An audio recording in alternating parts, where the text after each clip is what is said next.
Senator Roberts. Thank you, Mr Deputy President.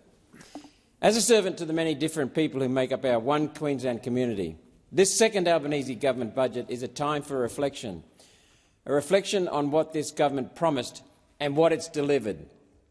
There's been much talk about the Prime Minister's broken promises without any thought to the question, were these promises ever designed to be kept?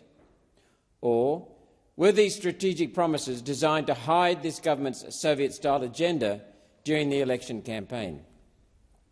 It's that agenda I speak to now. It's an agenda of making people reliant on government handouts to make them captive to the government. A compliant, captured population is the building block of a Soviet-style society that this Prime Minister appears to have supported in his youth. As part of this agenda, rather than creating viable private sector jobs, the Prime Minister is destroying them. We've lost 1,500 jobs in transport with the loss of Scott's refrigerated transport in the name of net zero, trucking. We've lost jobs and risked losing entire communities in coal regions, including the Bowen Basin in our state of Queensland, in the name of net zero, mining. We've lost jobs in the live sheep export industry, which Labor is shutting down in the name of net zero, grazing. We're set to lose more jobs, more family farms in the agricultural sector, as Minister Plibersek restarts water buybacks in the name of net zero, agriculture. No water buybacks was another broken promise, which all along was really a bald-faced lie. Net zero has made Australians poorer, transferring tens of billions of dollars in wealth from taxpayers to the government's mates in the solar and wind scam, who then export that wealth to foreign tax havens. Solar and wind are parasitic malinvestments. They're parasitic and they kill their host, the Australian economy. All this wrapped in a feel-good cloak of saving the planet. Supported by affluent Australians who have led lives of plenty, these people now embrace the climate agenda to ease their conscience about leading lives of plenty. In reality, net zero is a fraudulent plan to replace productive energy generation with fairy tale generation, designed to create energy shortage, and from that shortage comes control.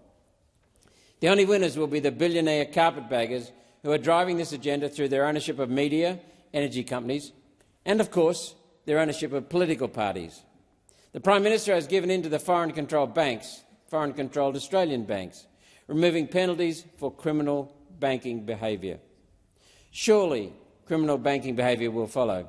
So let me remind people, Prime Minister John Howard did the same thing in 2003 when he tore up the banking code of practice and gave the green light to banks to tear apart the laws of fairness and decency, laws that protected everyday Australians from financial exploitation. Assistant Treasurer Stephen Jones has withdrawn penalties for criminal bankers in his financial accountability scheme proposal. He really is a friend, a great friend of the big banks and their foreign owners. What, may I ask, is he doing in the Labor Party? The Prime Minister is hollowing out the bush, transferring up to 2/3 of Australian land area to the United Nations through native title, locking it away from Aboriginals. The Prime Minister has cancelled one sub that will never be built and replaced it with another sub that will never be built, all the while destroying Australia's defensive capability. Everyday Australia will feel the result of this mismanagement all at once, and then unrest will result. That's why the Prime Minister and our weak and complicit military leadership are training Australian troops to attack Australian protesters. Clearly, the troops on the streets threatening and intimidating Australians into staying silent in their homes was just a training exercise for what's to come. Yet the future is never dictated. It can only be manipulated. Conservatives can retake government in the next election if we come together and do more to spread our message of economic prosperity, family and community, and Australian values. I've said this before in this place. Abundance is not a dirty word. It's a wonderful word. One Nation is the party of abundance, with policies that generate wealth for everyday Australians and prevent wealth from being leached away from Australia. Conservatives must do more to drown out the self-interest of the prostitute media, who are advancing the interests of predatory billionaires on their share register over the interests of everyday Australians. Here's an example.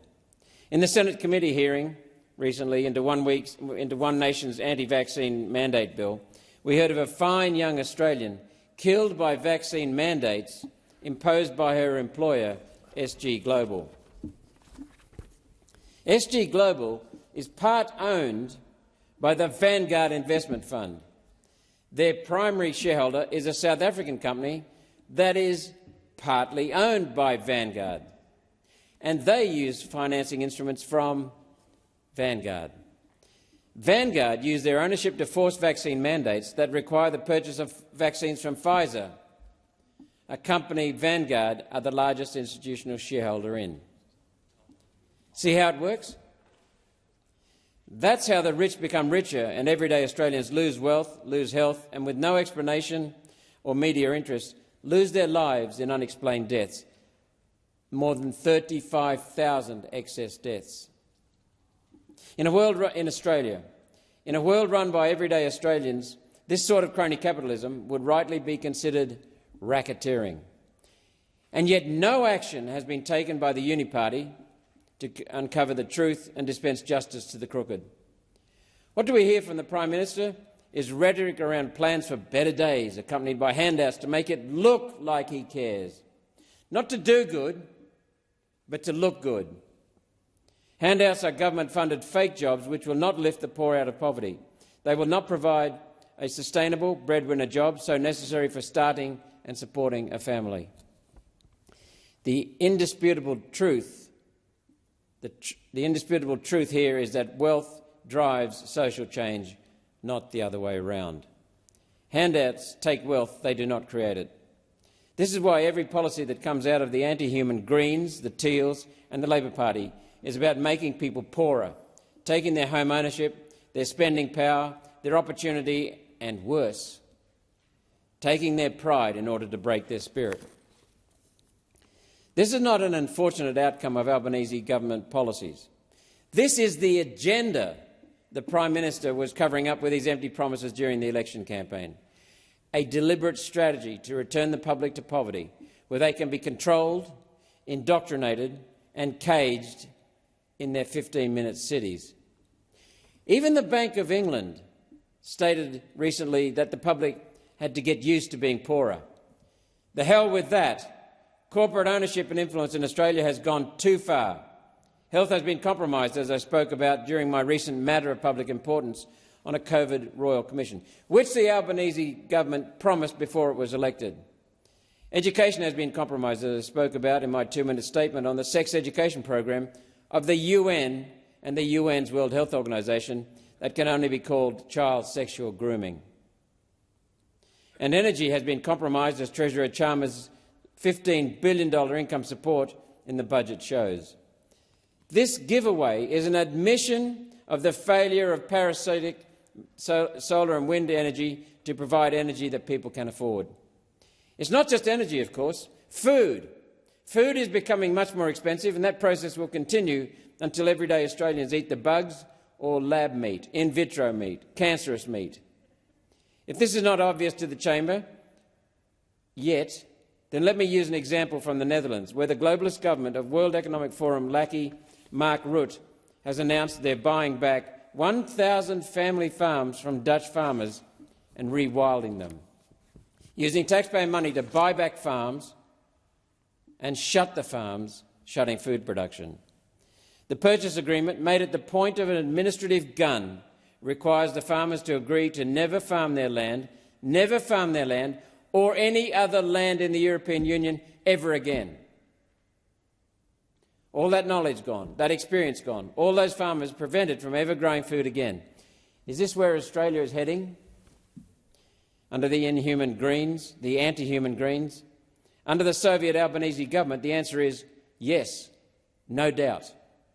I call on the Prime Minister to categorically rule out purchasing and rewilding Australian farms, to rule out taking food off the table and in the future away from rural Australians.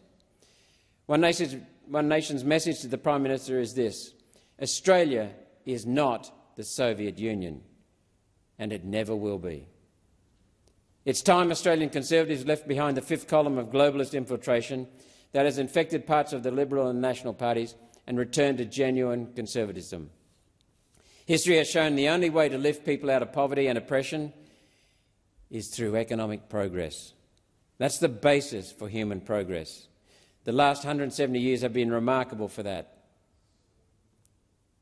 In the last 30 years, seen a backward step under policies adopted from the United Nations and the World Economic Forum. History has taught us that some rich, greedy bastard will always try and take everything for themselves. It is, though, only in recent years that the Labor and Liberal parties have decided to let them do that, no doubt in response to pressure from the party of the rich, the Teals. The Liberals seem to have forgotten one of their founding principles. Wealth in the hands of everyday Australians is the antidote to oppression and tyranny. One Nation will grow the wealth of everyday Australians and drive Australia forward. Using our abundant, cheap means of power generation, coal, to produce clean, environmentally responsible baseload power, reliable, secure, stable, synchronous baseload power. This will provide an answer to net zero for those who have joined the UN World Economic Forum's alliance and its net zero cult, while we will also save the national silverware. And by that I mean our productive capacity.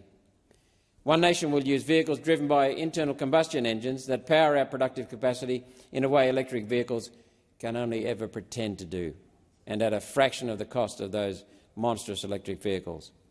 Inefficient resource hogs. One Nation will build infrastructure, including the Iron Boomerang Project, the Outback Way Project, Gladstone Port Upgrade and Hells Gates Water and Hydro Project. Queensland projects that will provide breadwinner jobs for 100,000 Australians and add 20% to our gross domestic product.